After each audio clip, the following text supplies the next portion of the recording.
ये देखो।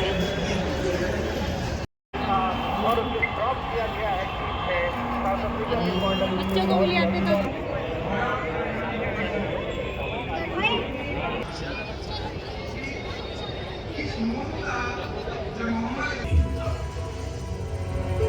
जिस धरती के ज्ञानियों के ज्ञान और क्षत्रियों के बल से दुनिया थरथर कांपती थी, आज भरे बाजार लूटी जा रही थी। मैं खाने बता दूं आपको, राजमा भी है, आलू सब्जी भी है, दाल भी है, रोटी भी है, प्लेन रोटी भी है, नान भी है, सब कुछ, चावल भी है भाई।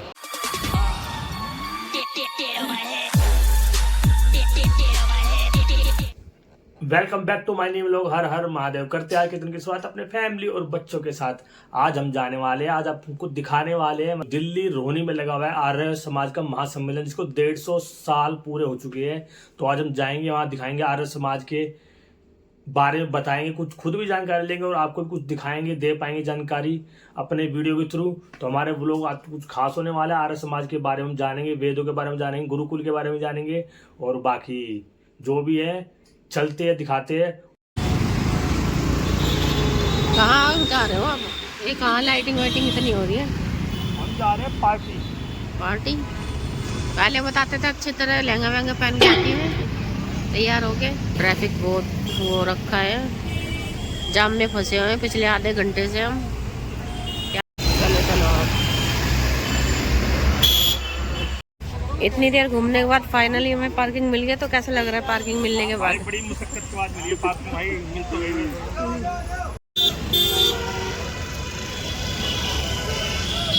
भाई। फाइनली एंट्री कर लिया हमने। इधर देखो कुछ इस तरह से कुछ है भाई, सेक्टर 11 में। तो दोस्तों मैं आपको बता रहा हूँ कि ये कुछ इस तरह से है। आर्य समाज का मानव सेवा है, 150 वर्ष हो चुके हैं इसके शायद, और ये 30 अक्टूबर से 2 अक्टूबर तक, 2 नवंबर तक था। आर्य समाज सार्ध शताब्दी नगर महर्षि दयानंद द्वार। तो भाई एंट्री हम कर चुके हैं इस द्वार से। यहाँ पे कुछ इस तरह से है। देखिए कितना अच्छा बनाया हुआ है। यहाँ पे इन्होंने हमारा वो बनाया हुआ है, पृथ्वी बनाई हुई है हाथों में, कितनी सुंदर लग रही है। बनाया शो के लिए क्यों है, जिसमें के अंदर पानी चल रहा है, ये भी कितना अच्छा लग रहा है। ये 2 हाथ सबको नमस्कार करते हुए यहाँ पे बनाए हुए हैं, हाथ जोड़ते ये सबका स्वागत कर रहे हैं। 2 हाथ आने वालों का सबका स्वागत के लिए तैयार है, करते हैं स्वागत, और हम भी करते हैं आपका अपने ब्लॉग में स्वागत। ये देखो भाई यहाँ पर कुछ इस तरह से कुछ, भाई मुझे पता नहीं है इसलिए कुछ भूल चुको तो माफ़ करना। यहाँ पर दशहरे का प्रोग्राम लगता है, लेकिन अब काफ़ी बड़ी मात्रा में यहाँ पर कुछ लगा हुआ है। पता मुझे भी नहीं चला है क्या है। चले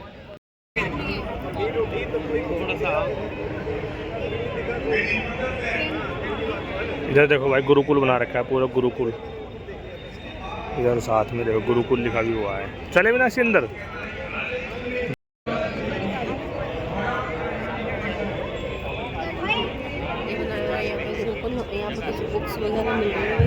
चलते अंदर, देखते क्या है यहाँ पर।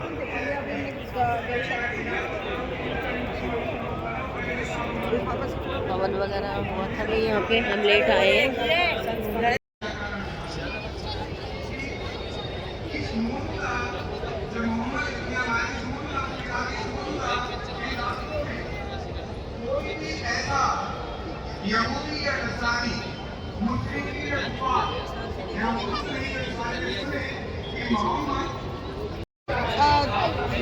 बच्चों 26 से 40 तक की एज का बता रहे हैं, गृहस्थ जीवन का, शादी हो रही है, बच्चे का।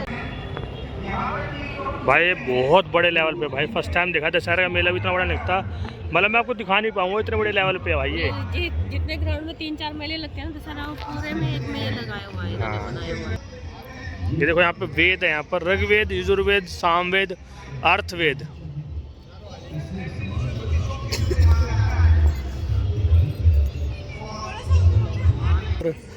इधर से हम आए थे, अब ले चलते हैं आपको उधर उस तरफ, चलते हैं।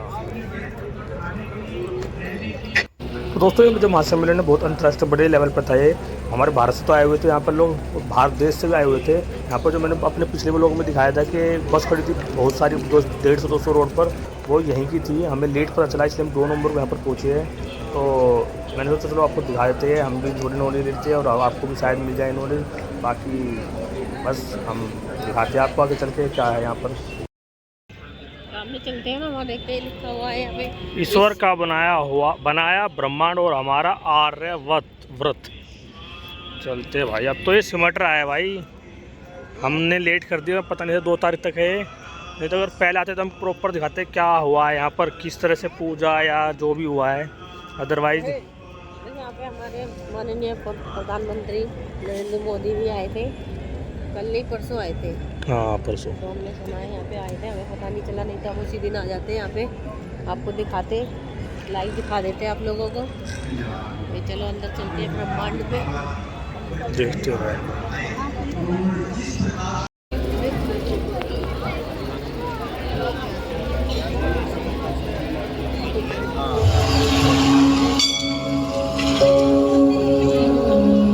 सदियों लंबी एक कहानी का ये विशाल किरदार, हमारा महान देश भारत, तमाम सदियों तक वेद ज्ञान के बल पर सर उठाकर चट्टान की तरह खड़ा रहा। ऐसी अतुल्य और अचिंत्य संस्कृति जो हजारों सालों से अखंडित आज भी इस देश की आत्मा की तरह जीवित है।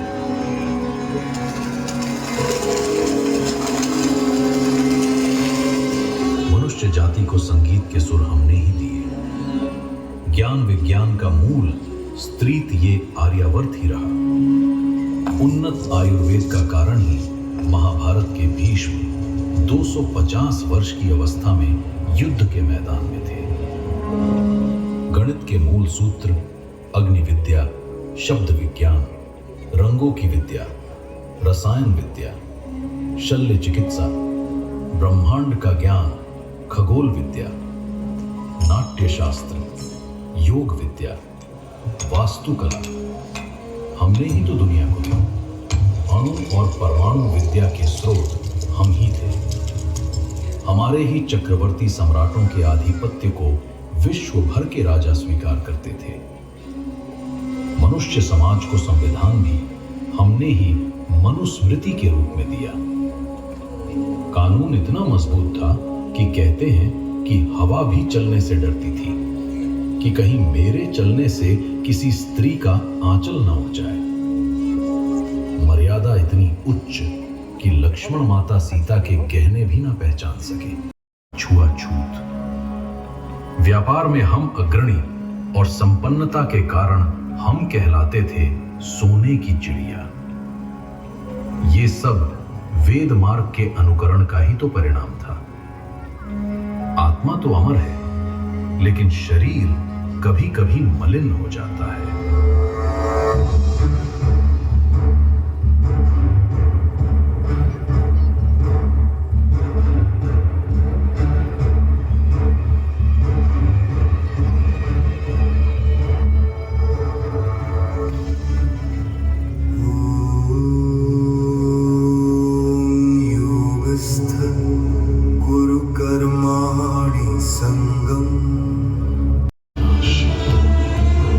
युद्ध में धर्म का अनुसरण करने वाले बड़े बड़े योद्धा वीर गति को प्राप्त हुए। बड़े बड़े आचार्य संसार से विदा हुए। बड़े बड़े राजा, चक्रवर्ती सम्राट विदा हुए और राज सत्ताएं कमजोर हो गई। जो बचे उन्होंने अपना स्वार्थ साधने के लिए धर्म की बलि दे दी और समय के वेग में ज्ञान पीछे छूट गया। वेदों का गलत अर्थ बताकर उसी नए गलत अर्थ को ज्ञान की तरह प्रकाशित किया गया। राजसत्ताएं सेवा का धर्म छोड़कर ऐशो आराम को अपना लक्ष्य बना बैठी। 12वीं 13वीं शताब्दी आते आते ये सोने की चिड़िया गुलाम होने लगी थी।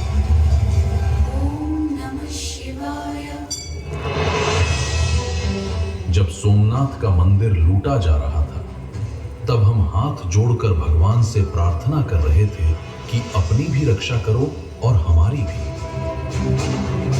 कर्म को छोड़ केवल प्रार्थना पर ही आश्रित रहे। हमारी सत्ताएं कमजोर पड़ चुकी थी, इसलिए बाहरी आक्रांताओं का विरोध न कर सकी। महाभारत के बाद वर्ण व्यवस्था बिगड़ चुकी थी। अब कर्म के आधार पर नहीं, जन्म के आधार पर जातियां बढ़ती हैं। ब्राह्मण बनने के लिए अब ज्ञान जरूरी न था। क्षत्रिय कहलाने के लिए न बाहुबल और न अस्त्र शस्त्र की विद्या। जो शूद्र के घर पैदा हुआ, ज्ञान अर्जित करने के बाद भी समाज से भारत कभी जगत गुरु हुआ करता था, आज ज्ञान के क्षीण होने से आक्रांताओं के अधीन था। जिस धरती के ज्ञानियों के ज्ञान और क्षत्रियों के बल से दुनिया थरथर कांपती थी, आज भरे बाजार लूटी जा रही थी। भारत की अमर आत्मा, उसकी संस्कृति अब अपना स्वरूप खोने लगी थी। घूंघट, सती प्रथा, रात्रि विवाह, बाल विवाह जैसी कुरीतियां आक्रांताओं की बुरी नजरों से बचे रहने के लिए शुरू होने लगी। जब इन कुरीतियों से हिंदू समाज को हानि और मुगल सत्ताओं को लाभ होने लगा, तो इन सबको धर्म की बातें कहकर महिमा मंडित किया जाने लगा। शिव को नशेड़ी बताया ताकि खुद भांग पीने को धर्म बताया जा सके। कृष्ण को रसिया बता उनके निष्कलंक जीवन में गोपियों की बातें डाली गईं ताकि खुद के लिए इन कार्यों को करने का रास्ता बनाया जा सके। हम इसी सब चरित्रहीनता में फंसकर गरीब होते चले गए। मंदिर नष्ट किए गए, विश्वविद्यालय तोड़े गए और पुस्तकालयों को जला दिया गया। गुरुकुल प्रणाली नष्ट हो गई। हिंदी संस्कृत की जगह उर्दू फारसी आ गई। सबसे बड़ी हानि तो ये हुई कि हम इतने अक्षम हो गए कि ये भी न जान पाए कि हम गुलाम कब हो गए। धीरे धीरे हम पश्चिम के अधीन होते गए। मिट गया हमारा आत्मज्ञान और खो गया स्वाभिमान।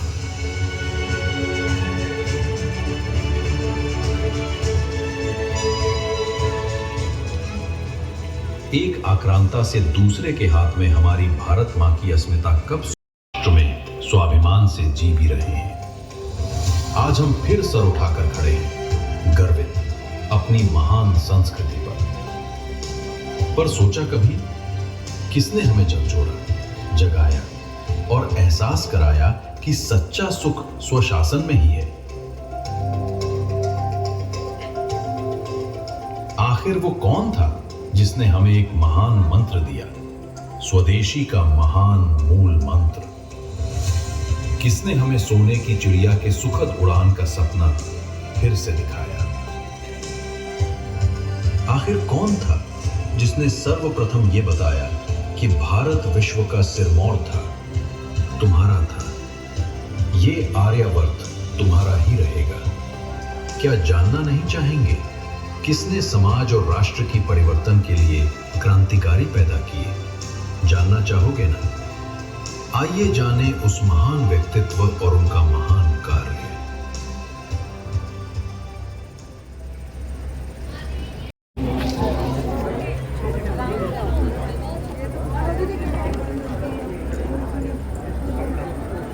सो बाकी आगे आधा खत्म होगा, आगे पता चलते कि कुछ नहीं बचाया हमारे।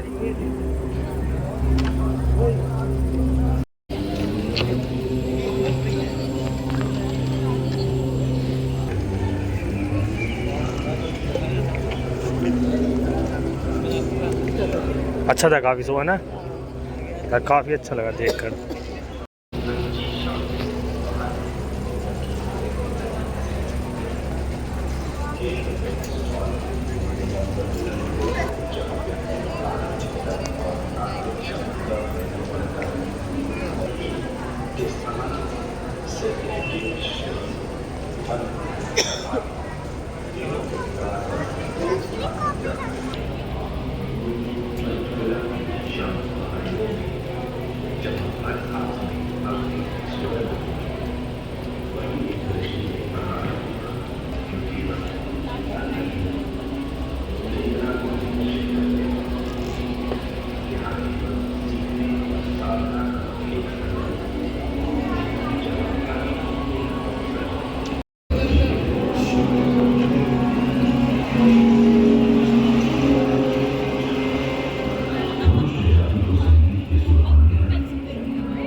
भाई कुछ इस तरह से भारत वेदों से आकाश तक भारत की पहली उड़ानकार, भारत की पहली महिला विमान पायलट श्रीमती सरला ठाकरान आर्य समाज की सदस्य थी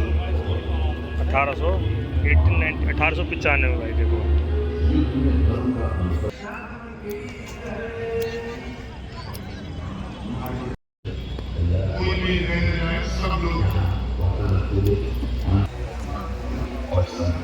से सुसज्जित कॉन्फ्रेंस कक्ष की जो केंद्र के बहुउद्देशीय सुविधाओं का हिस्सा है।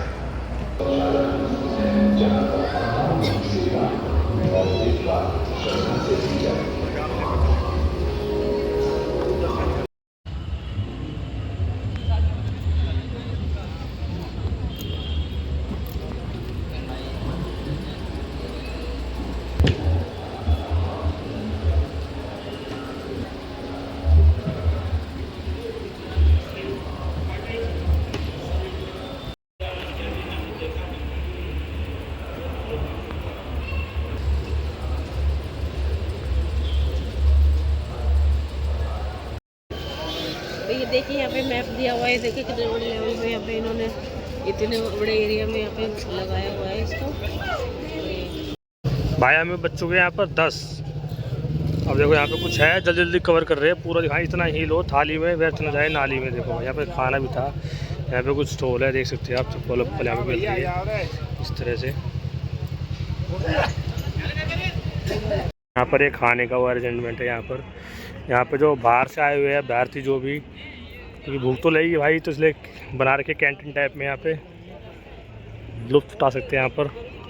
इधर शायद भोजन सेवा भी है, शायद फ्री ऑफ कॉस्ट है, क्या है पता नहीं। हम तो दिखाने के पर्पज़ से आए हैं, खाने के पर्पज़ से तो नहीं आए, लेकिन स्मेल जा रही है, मन तो कर रहा है खाने का।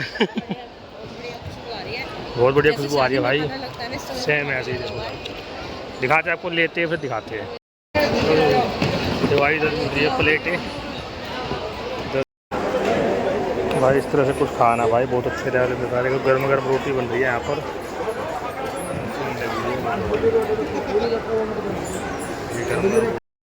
भाई जो खाने बता दूँ आपको, राजमा भी है, आलू सब्जी भी है, दाल भी है, रोटी भी है, प्लेन रोटी भी है, नान भी है, सब कुछ, चावल भी है भाई। इधर रोटी सिक रही है गर्मा गर्म, उधर भी रोटी सिक रही है गर्मा गर्म, चावल सब तरह का वो खड़ा खाना है, शादी की तरह। चलो इसको खाते हैं हम और निकलते हैं। खाना भी हो चुका है अपना बढ़िया मस्त भाई, बहुत अच्छा, बहुत जिसे कहते हैं ना, बहुत ही अच्छे खाना था, है ना। चले अभी हमारी मैडम का मन नहीं हो रहा है, चलते देखते क्या है अभी। और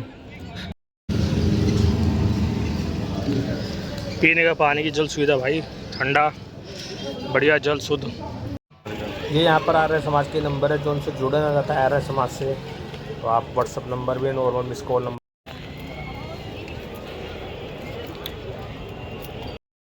तो भाई फाइनली बहुत अच्छा लगा भाई, यहाँ पर आकर चलते हैं वापस अपने घर की तरफ। कैसे लगा मीनाक्षी? चलो भाई आ गई अपनी स्कूटी, चले।